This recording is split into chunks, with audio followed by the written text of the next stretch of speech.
Hi అండి, నమస్తే. Welcome to our YouTube channel. మనం చెప్పుకోపోయేది ఎస్ఎస్సిఓ అనేది మన ఇండియాకి పాకిస్తాన్కి జరుగుతుంది. పోయిన క్రితం అయితే చైనాకు ఇండియాకి జరిగింది. క్రాస్ బార్డర్ గురించి సెక్యూరిటీ.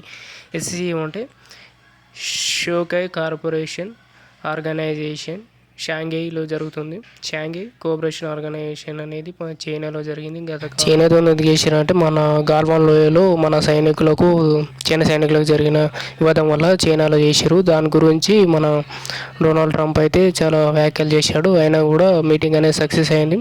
సక్సెస్ఫుల్ ఎస్సీసీఓ సమ్మిట్ అనేది అయితే జరిగింది జింపింగ్ యార్డ్లో. అలాగే చైనా ఈ సమ్మిట్లో పార్టిసిపేట్ చేసింది. రష్యా, ఇండియా, చైనా అలాగే మిగతా కంట్రీస్ కూడా చేసేది. కానీ మన 2024లో కూడా పాకిస్తాన్కి ఇండియాకి జరిగింది పీస్ టాక్స్ అనేది ఎస్సీసీఓ అనేది. అది కూడా సక్సెస్ఫుల్గా జరిగింది, అయిపోయింది. కానీ ఇప్పుడు మన పేహల్గామ్ అటాక్ ద్వారా మళ్ళీ ఎస్సీసీఓ అనేది కండక్ట్ చేయడం జరుగుతుంది. అప్పుడు ఎస్సీసీఓలో మన పార్టిసిపేట్ చేసింది చైనా, రష్యా, ఇండియా అలాగే మరికొన్ని కంట్రీస్ అయితే ఎస్సీసీఓలో పార్టిసిపేట్ అయితే చేయడం జరిగింది.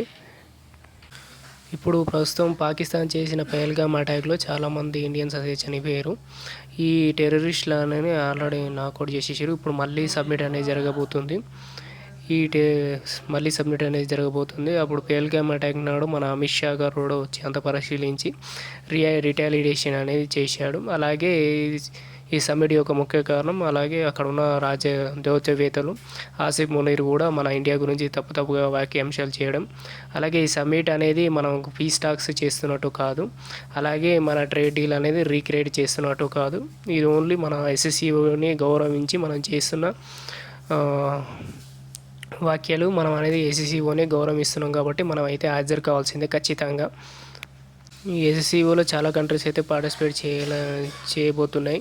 ఇది మెయిన్లీ ఒక బార్డర్ ఇష్యూ మాత్రమే. ఇది పీస్ టాక్స్ కానీ ఏదనేది జరగదు. ఇప్పుడు ఎస్సీఓ 2024 జరిగింది కాబట్టి అదే ప్లేస్లో అదే కంట్రీలో ఇప్పుడు ఎస్సీఓ 2026 అనేది జరగబోతుంది.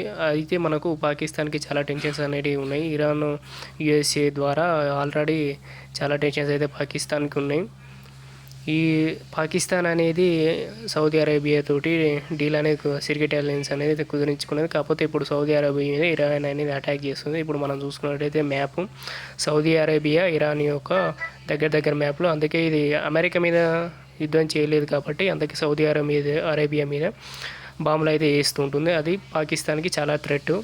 మీరు ఒకవేళ మా కంట్రీని కాపాడకపోతే మా డబ్బులు అనేది మాకు ఇచ్చేయని సౌదీ అరేబియా అనేది అడగడంతో ఇప్పుడు ఆ అప్పుల చిక్కుల్లో ఇరుక్కుపోయిన పాకిస్తాన్ అలాగే పక్కనే ఉన్న కంట్రీస్ కూడా పోరాడుతున్నాయి. అలాగే అమెరికాతో డబ్బులు తీసుకుంటుంది కాబట్టి అటు అమెరికాకు సపోర్ట్ చేయాలా ఇటు ఇరాన్కి సపోర్ట్ చేయాలా అని అర్థం కాక చెదమతం అవుతున్న పాకిస్తాన్కు. అలాగే ఇంకొక థ్రెట్ ఏంటంటే బలూచిస్తాన్, ఆఫ్ఘనిస్తాన్ కూడా పాకిస్తాన్ తోటి యుద్ధం చేయబోతున్నాయి. Thank you for watching this video.